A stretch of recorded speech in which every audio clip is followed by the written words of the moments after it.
Hello there, Scapers. My name is Xenavilius, and I am officially back. That's right, I've started playing RuneScape again, and it's all mainly thanks to you guys. It's thanks to your well wishes, your messages in game, your encouragement, your help. So I'd like to say a massive thank you for welcoming me back into RuneScape, but also to Jagex for Combat Week, which is one of the reasons I decided to give it a go. But the other reason being that I'm in lockdown right now in England, so I've got a lot of time on my hands. But yeah, this is going to be a pretty chill video, guys. So if you want to come back to RuneScape or you're thinking about it but you feel overwhelmed, then this is sort of a summary of the 10 different most important tips and tricks, or the tips and tricks that you can try out immediately after coming back if you're a PvMer or if you want to get back into PvM. I won't cover everything because there's so much you can feel overwhelmed, so this is just going to be the top 10 in my opinion. So feel free to chip in the comments, and yeah, without further ado, let's get started. So what did I do as soon as I came back? Well, firstly, obviously I got a bond, and the most important thing is to spin to win. Yes, make sure you do your treasure hunter, and also I wanted to check the oyster in case I got a die. That would give me a massive boost of confidence and motivation to come back. With all that returning players luck attempts out the way, the first thing I did, and I would advise you to do, is to find and do a boss that you used to enjoy before you quit. You don't have to get all the best gear or anything like that, just jump in there with whatever you had before. Try and remember, try and reacquaint yourself with combat in this game. Talking of combat though, you definitely want to unlock some, if not all, of the unlockables from War's Retreat. So this is a brand new location you can teleport to by unlocking the teleport. Simply costs 10 boss kills, and I'm sure you've already got that if you're a PvMer. All the other unlocks you could probably get as well, up to and including the Adrenaline Potion Refresh. The Adrenaline Crystal's probably my favourite, because it allows you to get 100% adrenaline before fighting any boss, so it's going to be very useful for popping off those thresholds immediately at Nex or wherever else you decide to go. And of course the portal, so you can get there quickly. So this is basically a mini max guild from back in the day without having to have a max kit, which is absolutely brilliant. It came out a year ago. And you can also unlock the campfires by donating a certain number of logs and marks of war, but that will come a bit later because you need marks of war, which you can only get by PvMing, and you get a maximum of 1k an hour of PvM, so there is that. And of course the first boss I attempted was Nex, trying to get those Pernix chaps, which I still need. If you've seen my previous video, you'll know that I still need those Pernix chaps, guys, and I got a pretty terrible Nex skill, not gonna lie. I was horrific. I was eating food left, right and center. I felt so rusty. I couldn't DPS properly. I was using Revolution. But anyway, I got the kill in the end, and what matters is that I enjoyed it, you know? That's what really matters at the end of the day. That's why you play this game. And I had to remind myself of that. I didn't want to take it too seriously. So just getting used to the mechanics by doing some Nex. So every kill I would learn something new or remember something that I'd forgotten about how to do these kills. And as I was getting back into the game, I got a bunch of tips and tricks from various different people. So I'd say the number 2 tip is to refamiliarize yourself with the mechanics, DPS rotations, switches, timings, prayer flicks, all that kind of thing that you kind of need if you want to get back into bossing. And a great resource for that is the PvM Encyclopedia. They've got a Discord channel, hugely useful, great set of people there who are doing a huge amount to help the community, especially returning players like myself, to try and fast track our return, trying to get us up to speed with everything, starting with, even if you're a low level, all the way to the highest level mechanics. So it's fantastic. I'd highly recommend that you check it out. And then I'd say probably check out a new boss, something that you hadn't tried before, something that's come out in the period that you were away. So for me, that was Raksha. Thanks to my friend Wildman, I was able to do that. Geo. It's a pretty easy boss, all things considered. Nowhere near as hard as Solak, which was the last new boss that I tried. Had to do a little mini quest initially, and then I got right into it. Almost got the kill in my first attempt. I died with about 200k HP left on the final phase of Raksha, but my friend Wildman finished it off. And this is actually a very good boss to basically try out all the mechanics without it being ridiculously hard like Telos or Solak. So prayer flicks, DPSing, moving around and all of that stuff. Didn't get that codex, that greater ricochet codex in my first kill, but I'm sure that will come in due course. The third tip is to check what you have. Check what's in your bank, check your points, check your keepsake keys, check everything. Because the RS economy right now has gone haywire. It's absolutely through the roof in terms of prices. If you have a rare, you're probably a multi-billionaire. Absolutely, no question about it. Rares have gone through the roof, and if you're a returning player who had a rare before, it's probably worth at least 10 times more than it was now. But for me, I was glad to see that I had 6.4k Reaper points, which is about 20 or 21 Hydrixes. 1.6 bill right there. Absolutely insane. So I'm going to be doing that as soon as possible. The other thing was my next step. So thanks to the smithing update, Torva has completely exploded in price, and thankfully I had a bunch of Torva items, but also the other next items. Altogether, I just price checked it and it was worth 1.7 bill. Absolutely insane. So that's 3.3 bill right there that I could redeem. Obviously I can't sell my next tab because I need to get those Pernix chaps, which I still don't have. So I'm going to keep trying. But once I do, I can sell that next tab and show you the loot for you guys, including all the other loot, not just the next items. But yeah, those are just two examples. I also found a Statius Warhammer I had lying around in my bank, which I insta-sold for 333 mil. Just ridiculous. So yeah, definitely check your stuff out. If you have any elite clues lying around, make sure you do them and open the caskets. Can't think of any more off the top of my head, but I'm sure there's a bunch of other stuff that may have risen in value.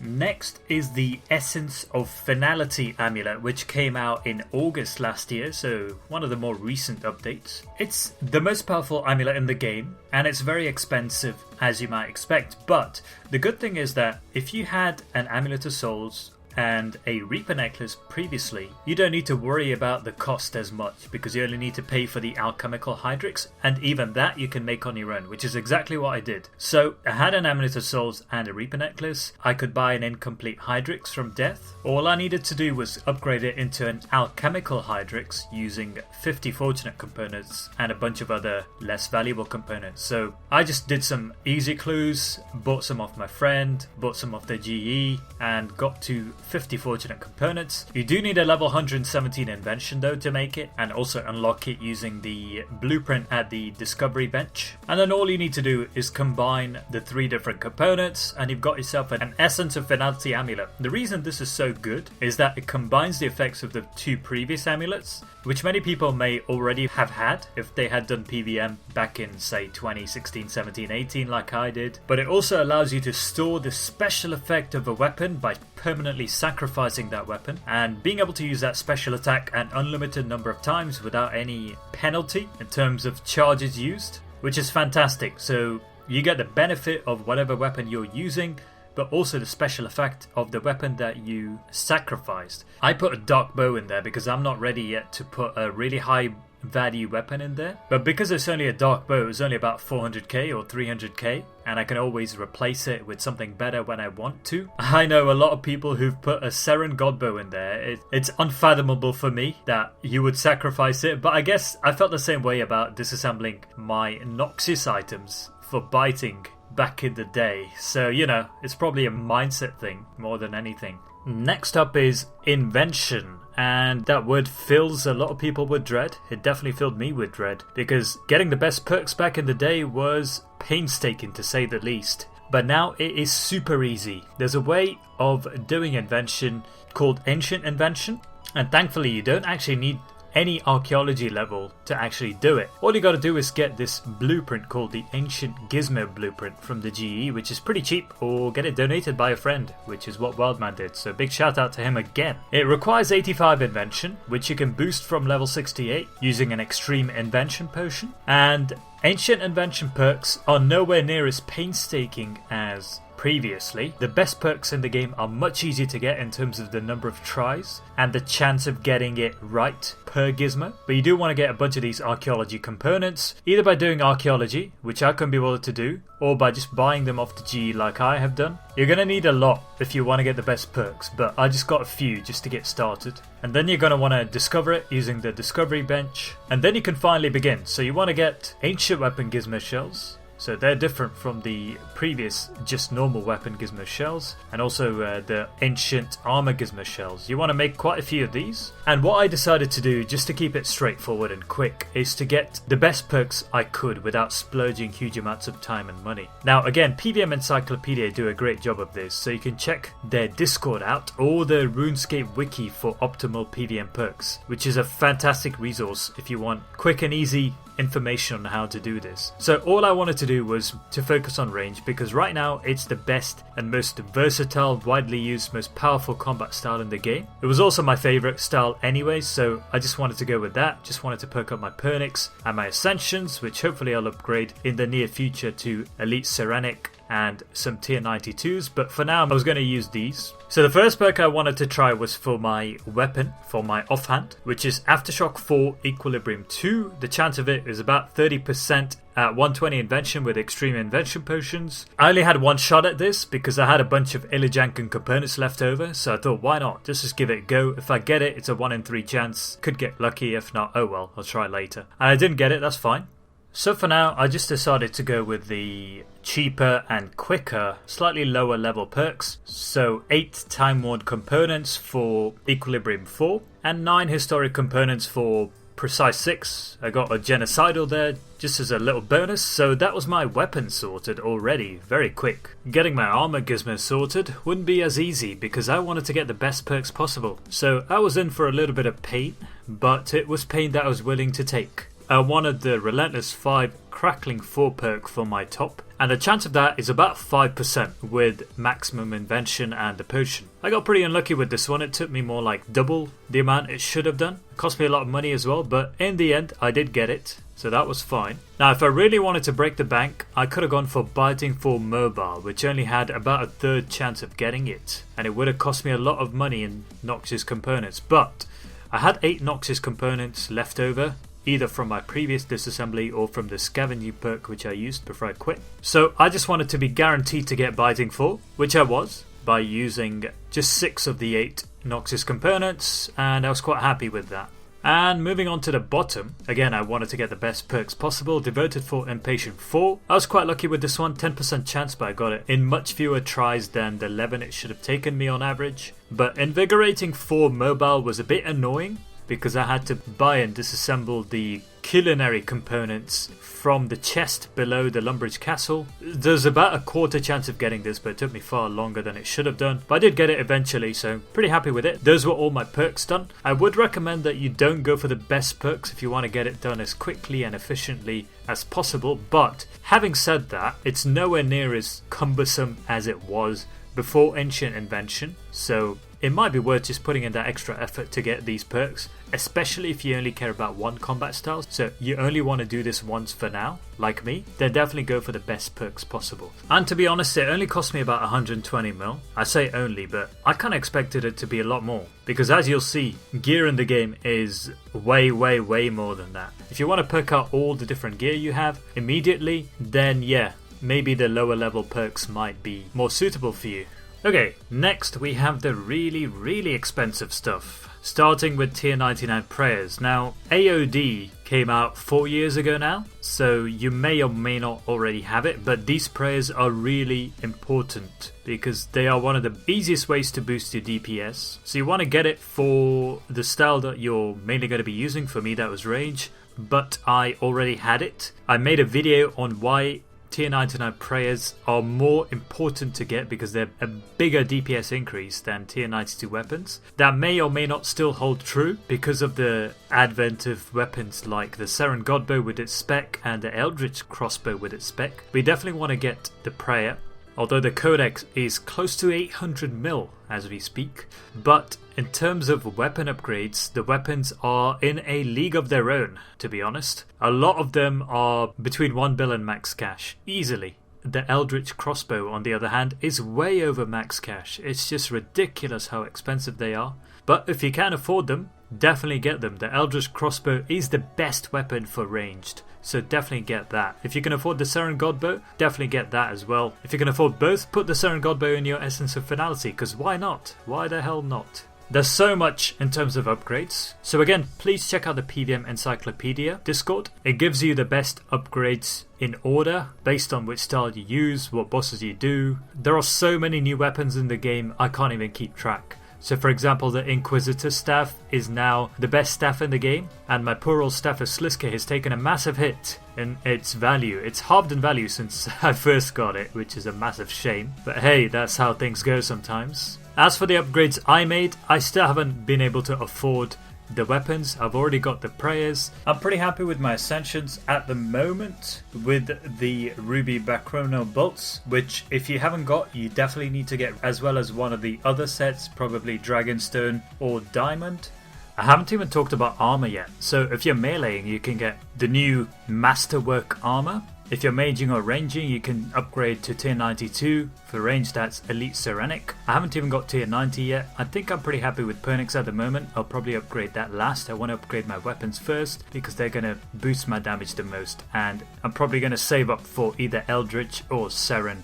All I've been able to do is get a combatant's cape. First I got the kiln cape, but then I was told that I could do with the perks on my combatant's cape, so I decided to put a range cape and a defense cape in there and use that instead. I also got the fleeting boots to complement my nightmare gauntlets, which allows me to use rapid fire while moving around. Nightmare gauntlets are very expensive as well, so are fleeting boots, probably about 160-170 mil for the pair put together, but they are pretty useful in terms of allowing your DPS to be versatile and also being the best in slot items. If you do want to upgrade the fleeting boots, you can. It costs 140 mil to upgrade it to tier 90 from tier 80, but I wouldn't do that unless you really had the cash. After you do all that and you've still got a lot of money to spare, it's time to spend all your money on new ability codexes. The best one of these, at least for ranged, is the Greater Ricochet Codex. Now, as my friend Wildman here aptly demonstrated, this is an insane ability. What it basically does is that Ricochet now hits all its hits on the target you're pointing at if it can't find a nearby target to also hit. Now, if you've got Caraming, this effect is hugely multiplied. As you can see from the screenshot, if you put Caraming on your weapon along with this ability, you can hit a ton of hits. Ricochet suddenly becomes the most ridiculously overpowered basic ability in the game. It's just insane. So yeah, if you can afford it, go for it, but the codexes are way too expensive. There are other codexes as well for different combat styles and different uses, such as the Double Surge Codex, Greater Barge, Greater Fury, obviously the raid ability codexes if you haven't already got them, Storm Charge, Storm Shatter, Onslaught, Corruption Shot. Corruption Shot is another important one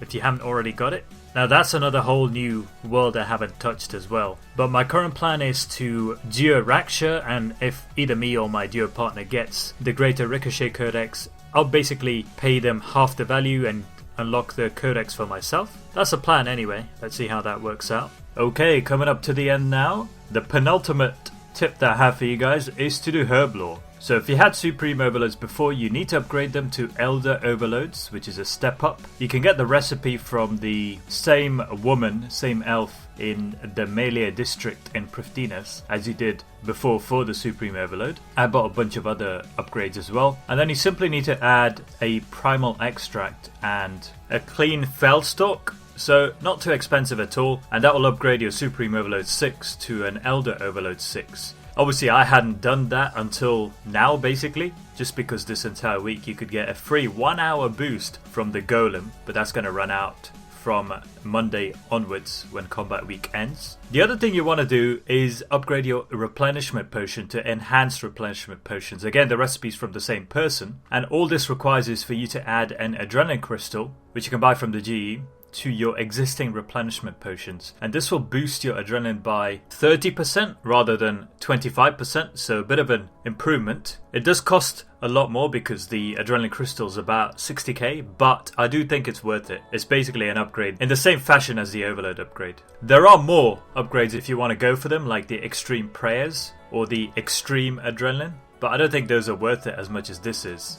You do also want to get the Spiritual Prayer Potion, but you can just buy that off the G. You don't necessarily need to make it yourself. And last but not least, the final tip I have is for you to unlock any other miscellaneous consumables or permanent unlocks that are relevant to the bosses you're going to be doing. So for me, I wanted a few things. The first was universal, I'd say, Reaper Crew. So that's an achievement you get by killing all the bosses. It hands you a nice all-round boost to your character base stats, which is going to come handy everywhere. So for me, that just required a Raksha kill because I'd already done one of each elite dungeon when they came out. But it also included things like the Power Burst of Vitality, which is an extremely useful potion for nexing in particular because it doubles your life points for 6 seconds, I believe it is. The Vulnerability Bomb, which is basically something you can throw at your opponent to cast Vuln on them instead of having to bring the runes and the mage switch. Being able to access the next cave without having to bring Ceremonial each time by donating Ceremonial and 10 mil GP to the banker at the next area. And finally the Ripper Demon, which doesn't have any requirements apart from 96 summoning. Does cost a lot of money though, I'm not gonna lie, it does cost a lot of money, but you can just buy it off the G and the scrolls as well, and it's a huge DPS boost compared to the Steel Titan, even without using the scrolls. So there are more like that, but these are the ones I had. It can be overwhelming. I do feel for you guys because I did feel overwhelmed, but I just went for the ones that were relevant to the bosses I was doing. I think that's a good way of focusing the mind and cutting out the extra stuff you don't actually need. But I would say one thing, if you don't have auras, now you can actually spend Marks of War, which you get from PvMing, rather than having to save up loyalty points on your membership, which is great. So you definitely want to get the best PvM auras like Reckless, Berserk and Maniacal. And that's all I have for you today, so thank you very much for watching. It did drag on a bit longer than I had expected, but I hope you found it useful. For me, it's always been about having fun, right? And if you do stuff that's too hard or you feel overwhelmed, then it's quite easy to just quit again. And I think if you do want to come back and enjoy the game, it's important to find a community that's got similar interests as you, a community where you can work together to achieve common goals, like maybe group bosses, and have discussions that will help you get back into the game. So maybe some experienced players telling you what are the most important things to do. So I've only covered PvM in this video, but there's obviously a whole other world like archaeology, so you can even get archaeology buffs that will help you with your PvM. I haven't even touched that because I don't think it's something you can do immediately when you come back, except that one archaeology buff you'd get for completing the tutorial. But anyway, I'm not sure whether I'm going to do another of these videos for skilling or non-PvM related content. It will depend on you guys, so please drop a like if you did like it. Drop a comment to let me know of any other tips and tricks that you can think of that someone can do immediately after coming back. And also any suggestions for future videos, because this is sort of my first proper video after coming back. So yeah, thanks for watching guys, I hope you enjoyed it. Have a great day, and I will see you next time.